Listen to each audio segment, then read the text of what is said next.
période parachitique, la période de la paracha, évidemment, on doit vivre avec la paracha, et en même temps, on a la période chassidique. Dans la période chassidique, on est rentré dans le Chodesh qui se lève, c'est le Chodesh un Chodesh extrêmement chassidi, de Pnimiut, et de libération également, le Chodesh de la libération, donc ce mois de la libération. Donc on va faire un mamar qui est en relation avec l'Admor Emsaï.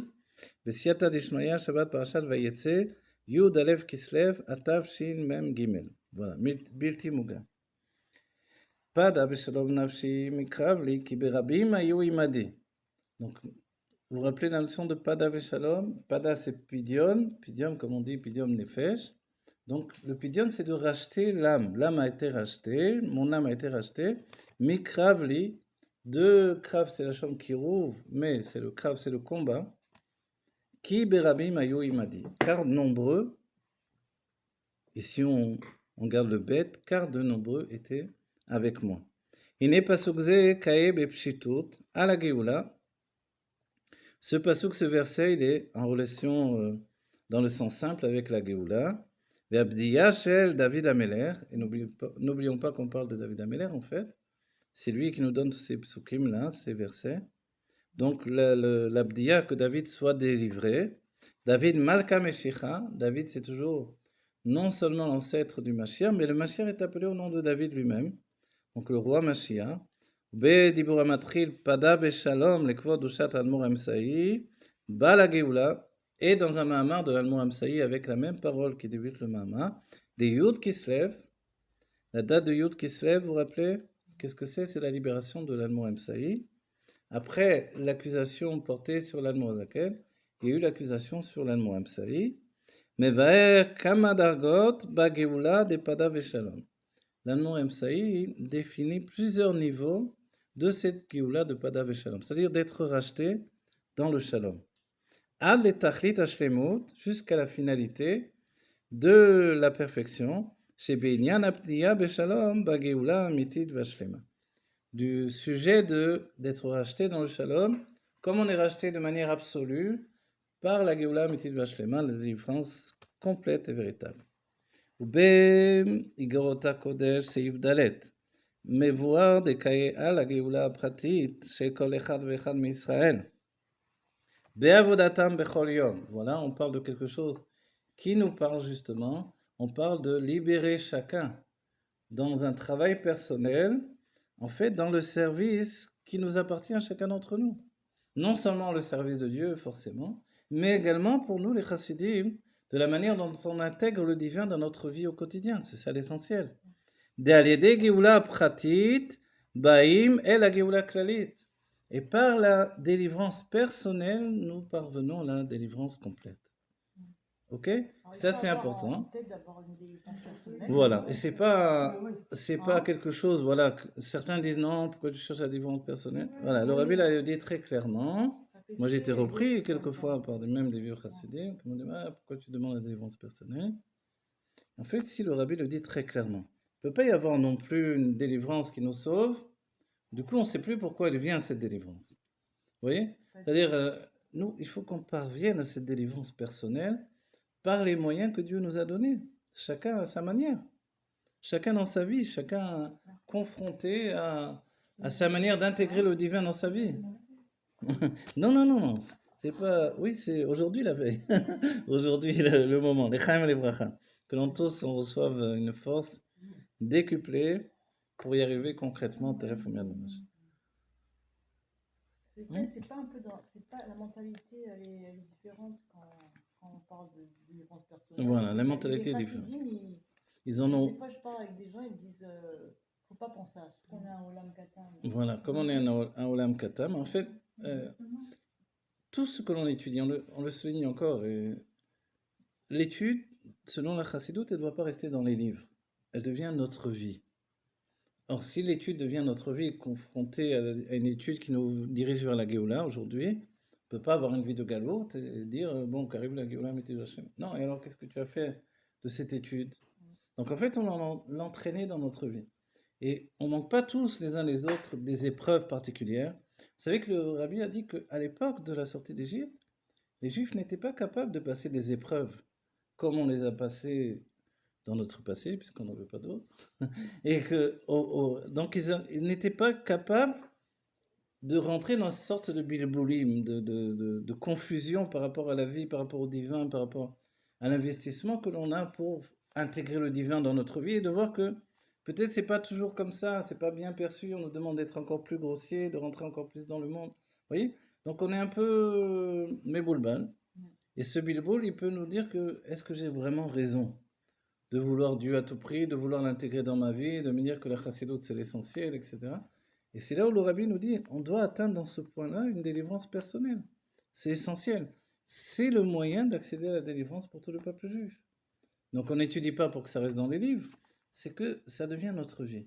Et même si on bouge les choses vraiment pierre après pierre, tout doucement, on a l'impression qu'il ne se passe pas grand-chose, malgré ce, ça pénètre, la Elokout pénètre, on dit c'est choder, ça pénètre profondément dans ma vie.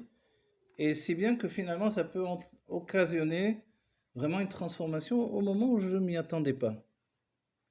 Parce que c'est le propre de l'épreuve de nous montrer un faux visage alors que Dieu est en train d'agir pour moi, pour me faire du bien. Voilà. Pour comprendre tout ceci et comprendre le sujet, on va dire la klalout, la généralité du sujet de l'abdiya me'agalut, d'être racheté de l'exil. Pada beshalom nafshi, mon âme est rachetée dans le shalom. Yuvan ze alpi amevoa bedroshe bal yom ha'ilula. On comprendra ceci par rapport aux explications du Bal Yom Ha'ilula, pardon, vous allez dire Ha'ilula, mais c'est la même chose.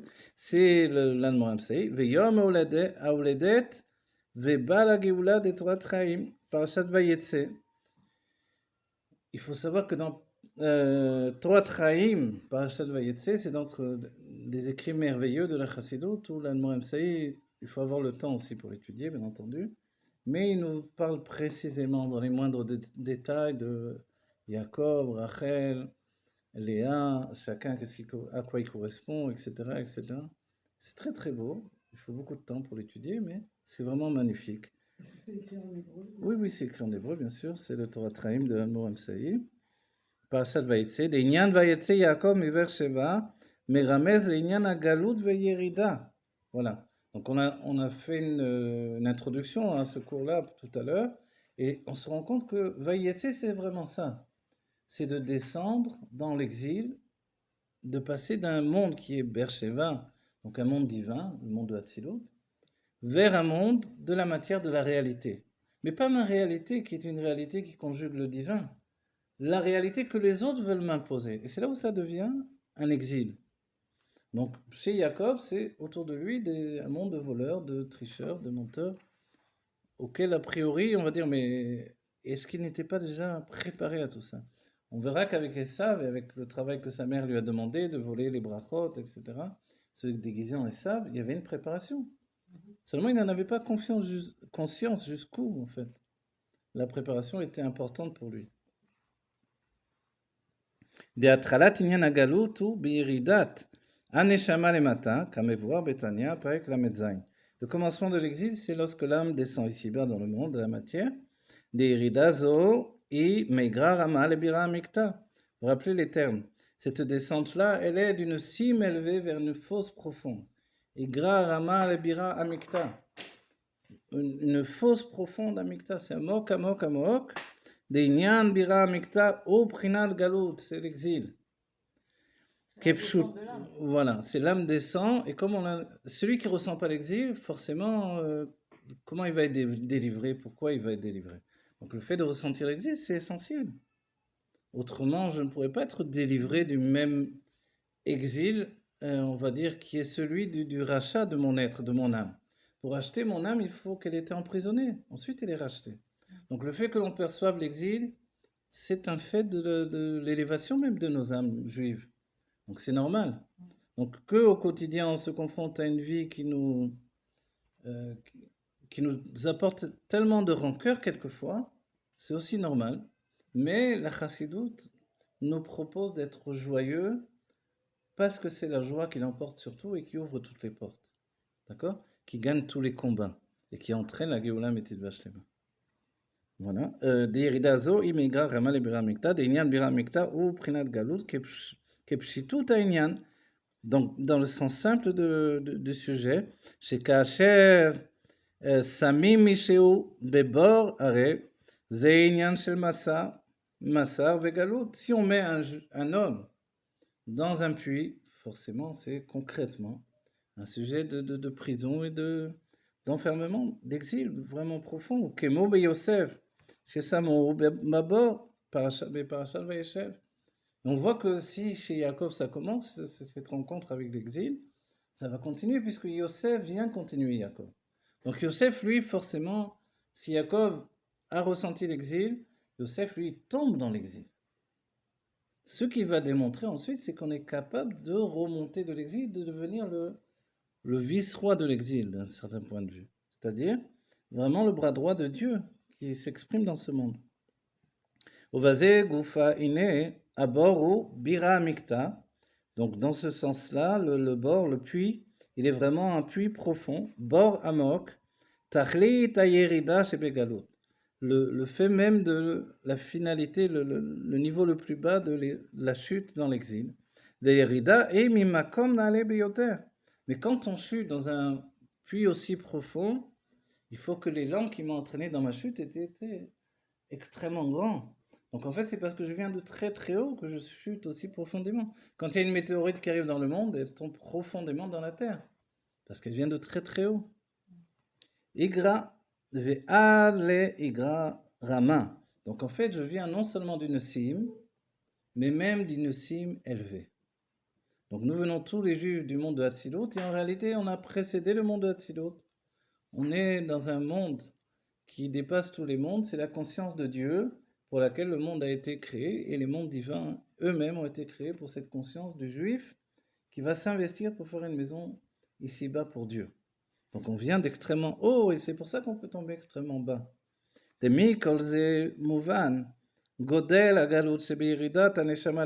tout ceci, on peut comprendre la grandeur de l'exil, de la chute d'une âme ici-bas. Et ça, c'est stigmatisé, on va dire, par le fait de notre paracha. Yaakov sort de Beersheba, le monde de Hatzilut est la source des âmes, et il va vers l'endroit qui est Charon Af chez la Kadosh Baruch Hu, un endroit terrible. De Beersheba kae al sfirat malchut. Beersheba, de quoi on parle? C'est la sphira, le dévoilement divin de la Malchut. Shei Aber, la Mekabel shel Sheva Sphirot. Vous voyez, la Malchut elle reçoit des 7 Sphirot, y compris son propre niveau. Ou les Mala Yoter Kae al Sfirat Abina. Shei Em Abanim. Et plus haut encore, c'est la Sphira de la Bina. La Bina, c'est la mère. Vous vous rappelez, Yud Kevavke. Si on a parlé de Et du nom de Dieu, le Et supérieur qui est la Bina, et précédemment le E inférieur, la Malchut. Ça va? Makor Shivat Amidot.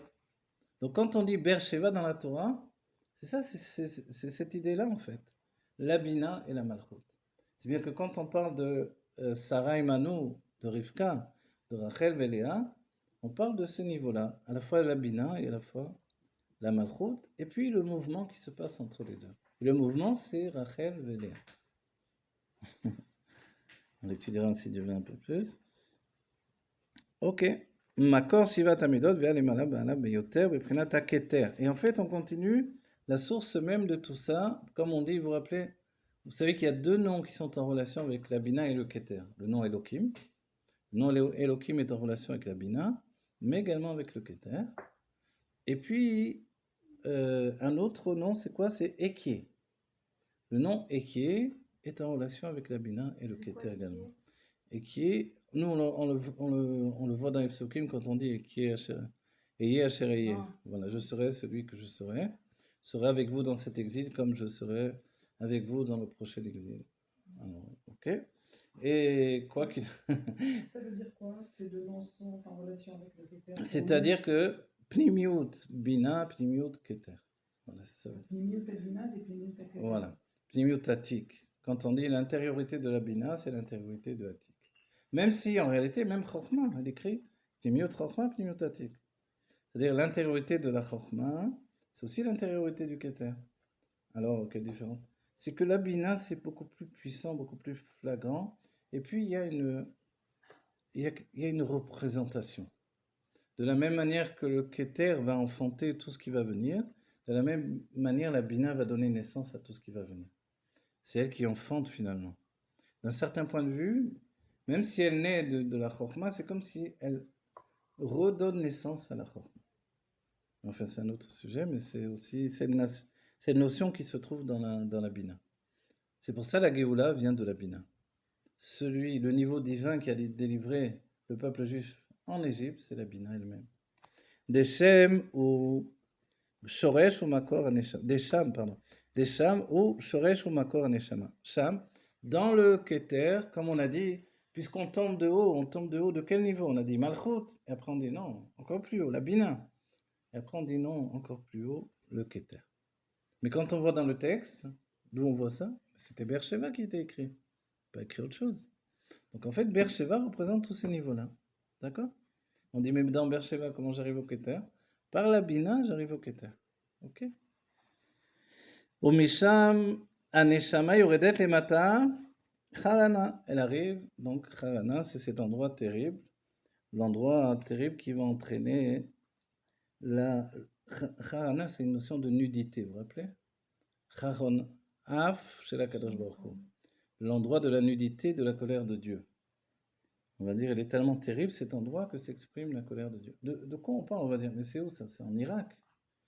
Mais c'est aussi l'endroit d'où vient Avraham Avinu. C'est vrai, mais c'est fou tout ça. On va dire, mais c'est de là-bas qu'il y a eu la tour de Babel. C'est de là-bas qu'il y a eu la révolte contre Dieu. C'est ça, c'est de ça dont on parle en fait. Ça a laissé une trace tellement profonde que c'est vrai que nous venons de là-bas. Tous les Juifs, on vient de ça, de cet endroit-là. Quand on dit de manière générale, c'est la Mésopotamie. Quand on cherche, mais où exactement? C'est l'Irak.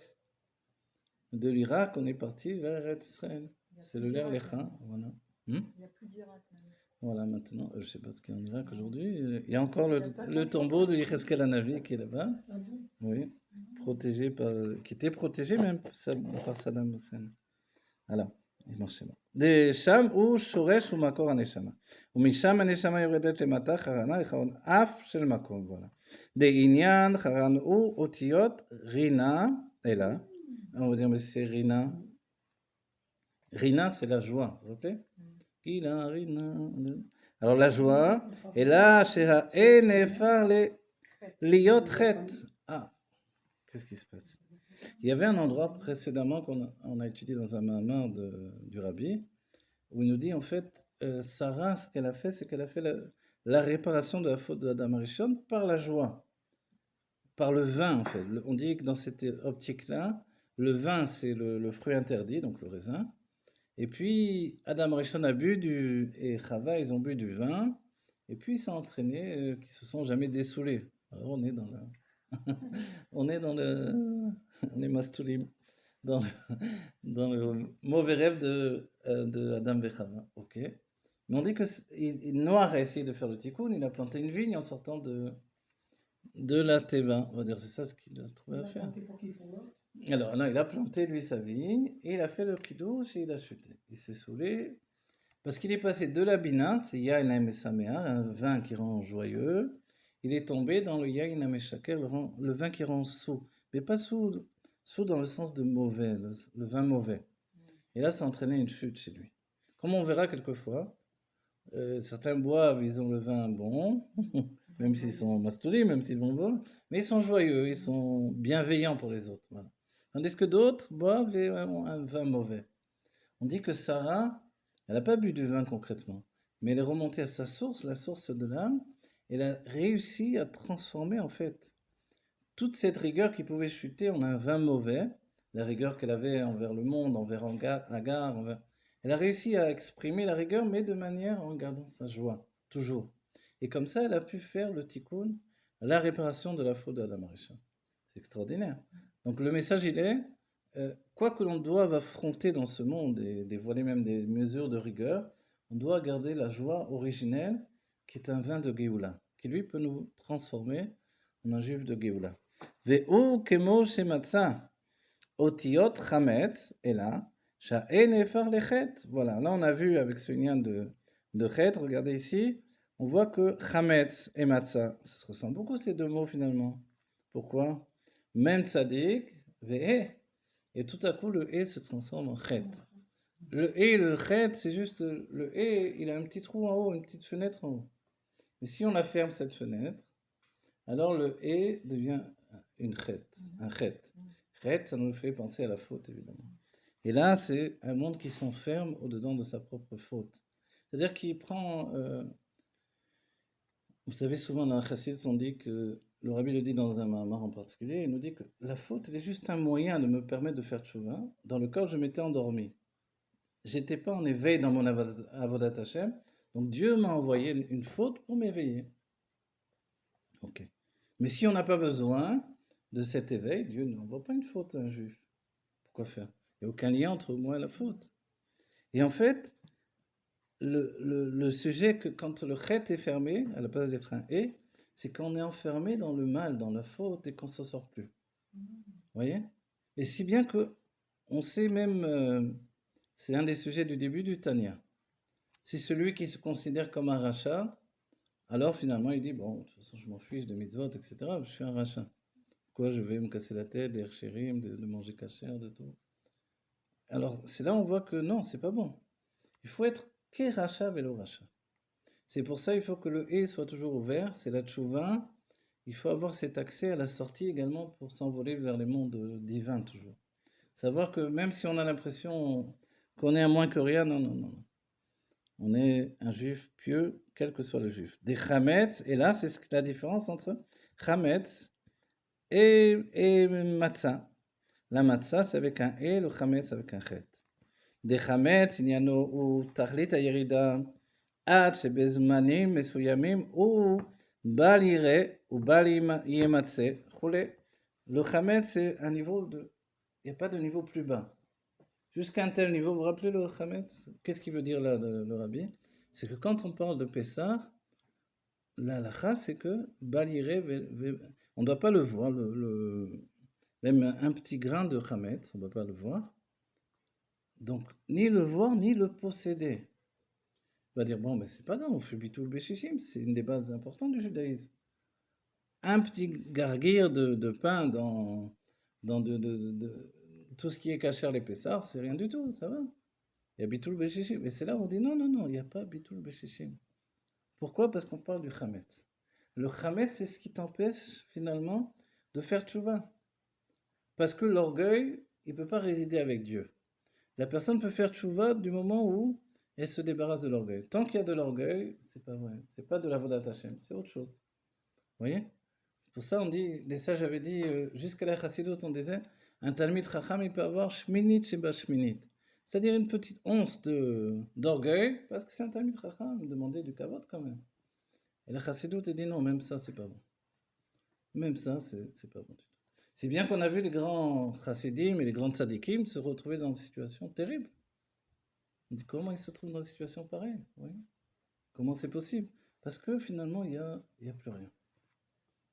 Il n'y a plus d'orgueil, plus du tout. Des situations où ils sont confrontés à des goïms, où ils sont en prison, où ils sont... Tout ce qu'on a vu avec les rébim et les chassidim finalement. Comment c'est possible qu'ils soient tombés dans ces situations-là? Parce que justement, il n'y a plus du tout d'orgueil qui fait que ils peuvent se confronter à tout et tout transformer du coup. Oui, parce qu'avant, compte tenu qu'il y a la notion d'orgueil, jusqu'à un certain point, on peut se confronter à la difficulté, etc. Mais pas plus que ça quand même, il ne faut pas exagérer. Et là, les chassidim ont passé outre, ils sont allés encore plus loin et encore plus loin. והנה תכלית הירידה למטה היא לצורך עלייה. Mais une bonne nouvelle, la finalité de la chute ici dans ce monde, c'est pour s'élever beaucoup plus haut. C'est pour s'élever. וכמו ביעקב שירידתו לחרן הייתה, כדי שאחר כך יהיה והשיבותיך ושבתי ושלום גומר. Pour qu'ensuite Dieu le ramène et puis c'est installé, Shavti, dans le Yeshuvadat, dans la conscience divine, voilà, dans la maison de Dieu. Donc il est revenu, il n'est pas revenu seul, il est revenu avec tous ses enfants, avec toute sa famille, et il a construit quelque chose d'immense. C'est pour ça que on descend dans l'exil. Hashiva limkoro de Prinat Beersheva. Ensuite, pourquoi faire? Pour revenir dans sa source, le niveau de Beersheva. Malchut ou Bina vers le Keter. Le niveau qu'on a dit, Malchut, Bina, et jusqu'au niveau du Keter. Valiedeze, Vaya, Vayeli, l'Elokim. Jusqu'à ce point où Avaye était pour moi l'Elokim. C'est-à-dire, Ki beprinazo Avaye qu'Elokim yichashev. On va dire, mais c'est pas bon, Elokim c'est Midat Adin, c'est la rigueur. Qui va demander la Midat Adin sur soi? On va dire à Dieu, sois sévère avec moi. Ça va, combien on peut supporter? Surtout Jacob avait l'air assez douillet finalement. Alors, alors non, en fait, ce qu'il dit, c'est, dans cette optique-là en tout cas, c'est que Elohim et Havaïe sont béchavés, que même Elohim, il apparaisse comme Havaïe. Velachen, vechol asher titen li, aser aserenu lach. Tout ce que tu vas me donner, je vais faire le maaser dessus, je vais te donner une part. Shekael prinat aketer ou pnimiut aketer. Et ça, en fait, la notion de esser, c'est la notion ici de keter et pnimiut aketer. Vezeo sheneemar bo vaifrot saish meod meod. Et c'est ce qui est dit. Vaifrot saish meod meod. Yaakov, tout à coup, il était de plus en plus important. De Inyan, Meod ou Tchouva. Meod, vous vous rappelez, c'est les mêmes lettres que Adam. D'accord? Donc, c'est qu'est-ce qui est relié au Adam? C'est la Tchouva, justement. Bechol Meodecha, de tous tes moyens. Beprat Shenemar, Bet Pamin Meod. Donc, il dit 2 fois Meod. Chez Zéo Inyan, à Tchouva. Kiflaim Letoshia. Et la Tchouva, il y a toujours au moins 2 niveaux. Kiflaim Letoshia. Tchouva tata, tchouva ila, et puis les degrés intérieurs en 2 et 2 niveaux encore. Vezeo gam beatem la inyan veifrotz aish meod meod kipshuto inyan hashirut. Et c'est également ce que l'on dit, le sujet de la shirut. Yaakov est devenu très très riche, comme son père Yitzhak. Yitzhak, il aurait pu être riche de par Abraham, on voit qu'il a été riche de par lui-même également. Yaakov aurait pu être riche de par le fait qu'il était le fils de Yitzhak, un homme très très riche. Avimelech lui a dit à Yitzhak, va-t'en, on peut pas... Tu es trop riche pour moi, de quoi j'ai l'air devant toi? Alors, finalement, on va dire, bon, alors Yaakov il est bien né, il a tout ce qu'il faut. Non. Esav lui envoie Eliphaz, son fils, pour le tuer. Eliphaz, vous vous rappelez ceux qui ont fait le Rashi? Alors, il dit, je peux pas te tuer, qu'est-ce que je peux faire? Je dois obéir à mon père en même temps. Il dit, prends tout ce qui m'appartient. Même ses habits, il a laissé nus. Et celui qui est pauvre, il dit Nershav Kemet, il est comme un mort. Tu m'as tué. Et quand il arrive chez Lavan court à sa rencontre, il s'est rappelé de Eliezer qui arrive rempli de richesses et il trouve un Yaakov qui est rien du tout, qui n'a pas d'argent, qui n'a pas rien du tout. Il n'y a plus des chameaux, plus tout ça. Où est toute la richesse? Yaakov, tout ce que l'on dit ici, finalement, ce Méod, il a obtenu de par lui-même. Qui a shirud more gamken ala avoda tatshuva. Vous voyez, c'est important, le rabbi nous entraîne vers ça. La shirud, la richesse, ça démontre également l'avoda de tshuva. Alors comment? Comme il est dit, tu donneras suffisamment pour que... On l'a étudié dans le Hainbet, je ne sais pas si vous vous rappelez. C'est quand quelqu'un est riche et qu'il a perdu sa fortune, alors on ne peut pas lui donner juste une pièce de tzedaka. Il faut lui donner tout ce qu'il a besoin. Même un source, et puis quelqu'un qui marche devant le source, le cheval. Donc s'il roulait avec une Cadillac, si vous avez une Cadillac à lui prêter, à lui donner, vous donnez. Donc c'est Avoda Bemedida Ve'akbala. C'est le service de Dieu dans la mesure. Ve'avoda de Ata Mechoyav Leoshro. Et le sujet, on va dire, qui est un travail en lui-même, qui est le fait que tu es obligé de l'enrichir. Avoda le malam imedida ve'akbala. C'est un service de Dieu, c'est un avoda qui est au-dessus de la limite. Vezeo, donc tout ça, on parle comme ça de nous envers quelqu'un d'autre, mais c'est aussi Dieu envers nous. C'est ça qu'on doit comprendre. Vezeo ma shemiyad betzeto micharan aya Yaakov avinu mochan el hageula amitit v'ashlema. Vous voyez comme c'est extraordinaire ça? Yaakov, dès qu'il sort de chez Lavan Arami, il est prêt pour la Géoula Mitit Vashlema. C'est le but. Et c'est pour ça qu'il va préparer le monde à Matan Torah, qui est déjà le premier état de la Géoula. Vetariag mitzvot shamarti, vous vous rappelez? Im Lavan Garti. Vaïli, Shor, Vechamor, Tson, Ve'eved, Ve'shifra. Donc il a annoncé tout ce qu'il avait. Tson, Vechamor, il avait du petit bétail. Il avait un Eved, il avait donc, voilà, tout dans l'ordre. Shifra également, Est-ce que ça voilà. veut dire quelque chose en pneumique? Oui, ça veut dire un petit mieux, bien Ça sûr. veut dire quoi? Non, alors, il y a aussi la notion des corbanotes qui vont envoyer. Là aussi, vous allez voir dans Torah Traim, il rapporte tous les sujets. Mais c'est aussi une définition de tous les mondes, en fait. Les uns après les autres et les dimensions des mondes les uns après les autres. Qui se trouve en lui? Voilà, qui se trouvent en lui, et c'est sa possession. Quand Yaakov, Esav va venir lui dire, Yesh li Rav Achi. Bon, c'est pas qu'il a un Rav et il s'est fait. Ouais, il dit Achi, c'est quand même son frère. Et j'ai un Rav, et lui, bon, voilà, c'est l'occasion, on dit j'ai un Rav, donc je fais ce que je veux. Mais en fait, Yaakov, il va lui répondre, les shikol, j'ai tout. Il lui répond, Yeshlikol, j'ai tout. Et ce tout, en fait, c'est à la fois Yesod. Yesod, c'est Yosef, en fait. Voilà. Okay. Et en ayant Yosef, il sait qu'il a tout ce qu'il faut. Alors, je m'excuse, c'est peut-être un peu long. Si vous voulez, je finis, sinon j'abandonne. Vous me dites. כמבואר במקום אחר שבתם זה שלח מלאכים לעשו לומר לא אם לבן גרתי ותרי"ג מצוות שמרתי ויהי לי שור וחמור וצאן ועבר ושפחה והיינו שכבר גמר מצדו את כל הבירורים. Yaakov avait terminé de son côté tous les birurim qui lui revenaient d'accomplir ועד שמצדו גם עשו כבר היה ראוי אל הגאולה. C'est-à-dire dans sa vision des choses, Esav aussi était prêt pour la Géoula, puisque lui avait terminé le travail des réceptacles. Les fiches et à l'aider, Yerida, les Haran, les Tachlit. Lui s'est dit, si moi, en descendant Haran, j'ai atteint le niveau final que je devais atteindre, il n'y en a tchouva, c'est la